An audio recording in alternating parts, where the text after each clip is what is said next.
So hello guys, ఈరోజు day 4 in Goa. ఈరోజు కూడా చాలా కామ్గా స్టార్ట్ అయింది. Morning as usual breakfast complete చేసి కొంచెం రిలాక్స్ అయ్యాం.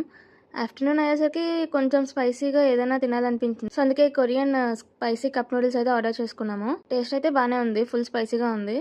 కానీ డైలీ తినేది మాత్రం కాదు, అప్పుడప్పుడు క్రేవింగ్స్ వచ్చినప్పుడు ట్రై చేయొచ్చు.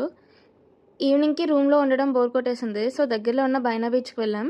బీచ్ అయితే చాలా బాగుంది, కానీ అక్కడ గాలి మాత్రం చాలా దారుణంగా ఉంది.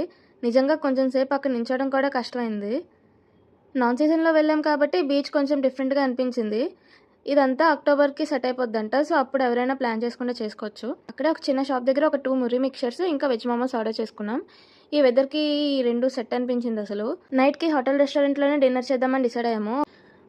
ఒక fruit punch mojito, butter non, kofta curry ఇంకా ఒక వెజ్ హక్కా నూడిల్స్ అయితే ఆర్డర్ చేసాము. Look at my brother guys, వీడు ఓవర్ యాక్షన్.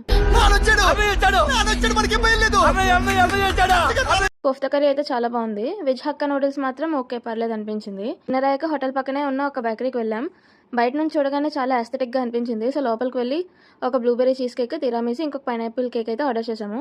హానెస్ట్లీ 3 డెజర్ట్స్ కూడా చాలా బాగున్నాయి. ఇలా మా గోవా డే 4 కంప్లీట్ అయింది. డే 5 మాత్రం ఇంకా ఎక్సైటింగ్గా ఉండబోతుంది, ఎందుకంటే గోవాలో కొన్ని బ్యూటిఫుల్ ప్లేసెస్ ఎక్స్ప్లోర్ చేసాం.